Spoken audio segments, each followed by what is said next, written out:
Minha infância foi em Rondônia, né? Sou natural de Porto Velho, Rondônia, onde eu vivi até os meus 19 anos de idade, na verdade, né? E a minha infância ela foi não tão normal como de muitas crianças, né? Muitas que vivem com seus pais, pois eu só vivi com a minha mãe, funcionária pública do SAMU hoje, né? Conhecido. Então, em Rondônia eu conheci as artes circenses, né, onde eu fiz um curso preparatório, uma mini formação de um projeto da Petrobras que tinha na época, onde eu aprendi algumas coisas de circo. Hoje eu trabalho com circo, hoje eu sou circense. E assim, foi lá que eu vivi grande parte da minha infância, foi lá onde eu conheci muita coisa, boa e ruim também. Foi onde eu comecei a trabalhar mesmo, assim, firme, né, com um circo, que aí aos meus 16 anos, 15 para 16 anos, quando eu terminei a escola de circo, né, eu comecei a trabalhar na noite como auxiliar de barman, né, jogando as garrafas para cima, fazendo drink aqui, drink ali com alguns amigos, e isso dividindo entre a escola e o trabalho na noite, né, e até então tudo tranquilo, tudo normal. E teve um certo dia que na escola, né, tive alguns amigos assim que eles me fizeram um convite para trabalhar num bar à noite. Foi um momento assim posso dizer, de marcante mesmo na minha adolescência, aos meus 16 anos, que eu aceitei o trabalho à noite, uma animação de festa infantil à noite, né, mas que o trabalho mesmo só viria a começar depois da meia-noite com os pais. Então, naquele momento que deu a meia-noite, as crianças todas foram para casa, os pais iam deixar as crianças e voltavam. E eles traziam drogas, tipo maconha, cocaína, né, heroína, algumas drogas mais pesadas. Então, ali, já não vendo tanta opção de trabalho ali, pois eles estavam se divertindo sozinhos, né, com as drogas deles. Então os meus amigos começaram a se divertir com eles nas drogas e eu acabei, por curiosidade, experimentando aos 16 anos, né, a maconha, onde fiquei até os meus 18, provavelmente, né, e foi daí então bem marcante, dos 16 aos 18, porque com 16 para 17 anos eu trabalhei na minha primeira rave. E rave ela não é fácil, rave é uma festa de 3 dias, onde você dá todo o seu corpo, né, digamos assim, você trabalha, né, e a única coisa que mantém as pessoas nessa rave não é o sono, não é o dormir, mas sim as drogas, tipo, como cocaína e o êxtase, conhecida como a bala, né. Então, quando a pessoa usa o êxtase, ela perde a noção, perde o sentido de quem ela é. E eu fui uma dessas pessoas que perdeu a noção e o sentido.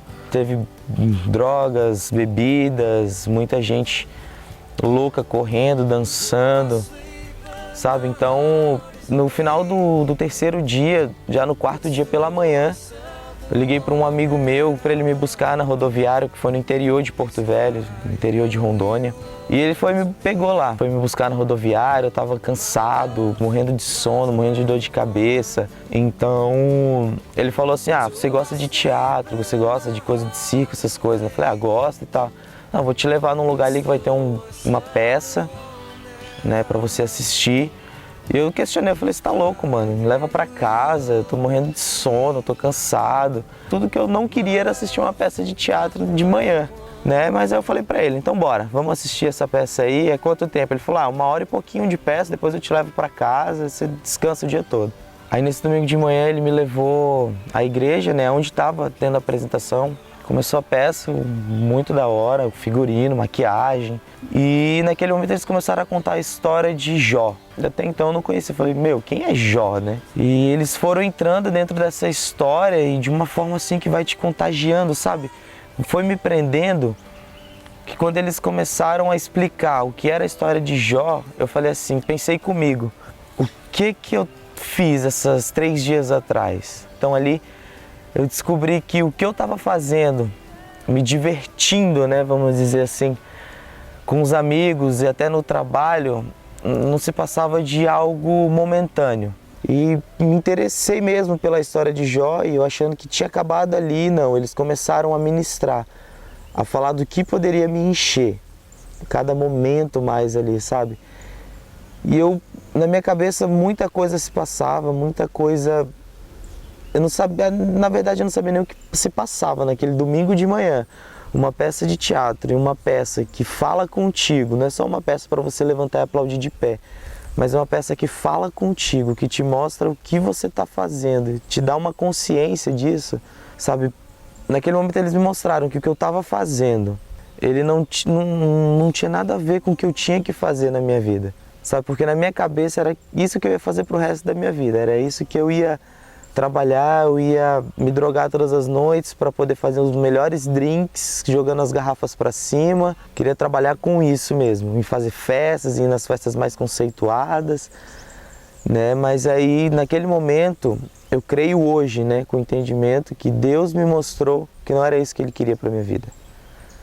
Deus, Ele me mostrou que o que Ele tinha era o mais, sabe? Aquele grupo, depois daquele ano, a partir dos outros anos, eles continuaram indo na minha cidade, eu continuei acompanhando o trabalho. Então, depois desse dia, eu me rendi realmente ao verdadeiro amor de Cristo, né? Aceitei Ele como Jesus, mas aí tem um processo, né? Não é só você aceitar a Jesus. Hoje eu prego que se você tem um vício, se você tem algo, você não precisa largar isso para aceitar Jesus.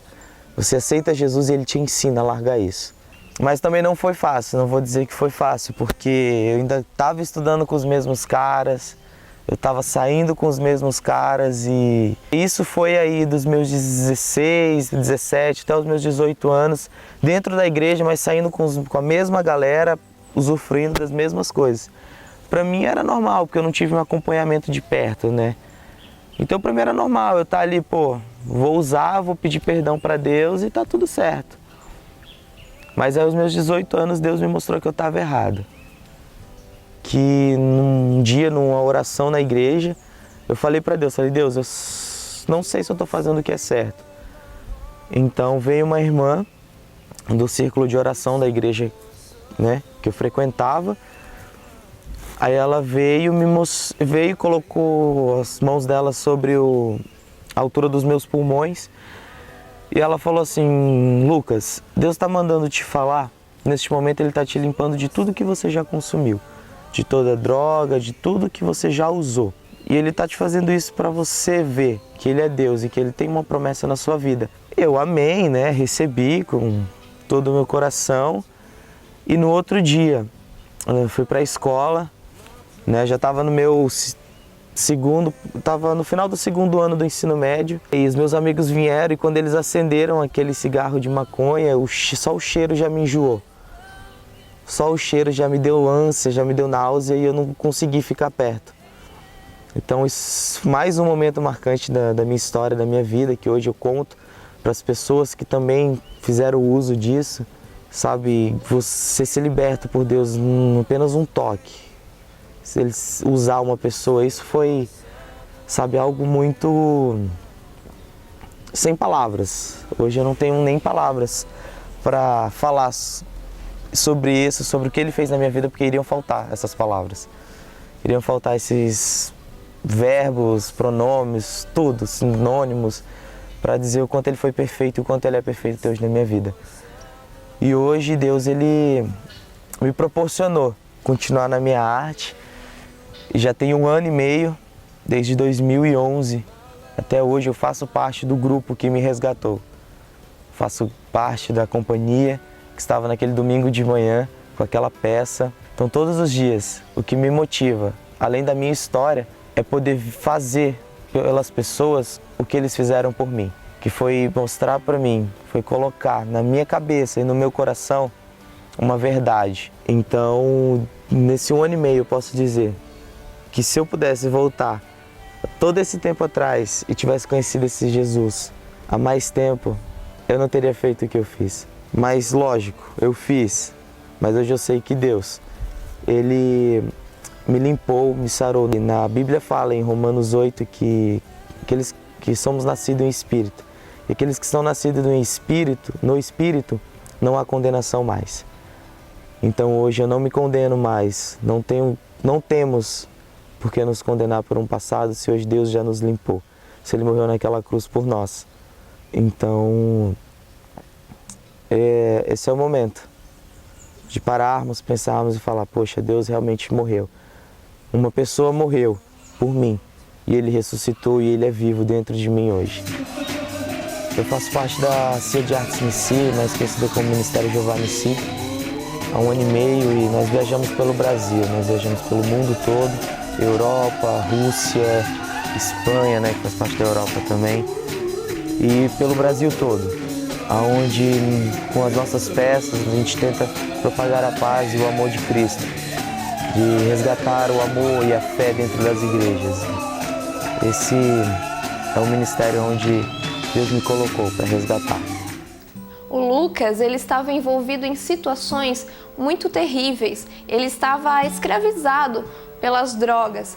E talvez você conheça alguém que também esteja, talvez você mesmo, ou pelo álcool, ou outras situações que nos levam à escravidão, que nos levam a depender daquilo para viver. E normalmente são coisas que nos destroem, que acabam com a nossa inteligência, com o nosso vigor físico. E não é isso que Deus quer. Deus nos chamou para sermos livres nele, para sermos saudáveis, para podermos cumprir o propósito e o chamado para o qual Ele nos criou. Então saiba que há esperança. Se você está numa situação de escravidão ou conhece alguém, às vezes um membro da família, um amigo, leve essa pessoa diante de Jesus. Busque a Deus com ela, busque a Deus por ela, porque Deus é poderoso para libertar os cativos. Jesus, Ele pode tirar todas as pessoas que realmente querem, decidem, pode tirar da situação de escravidão e trazer para a vida, trazer para uma vida de alegria e de propósito. O que nós precisamos para a nossa vida é Jesus. Que Deus te abençoe.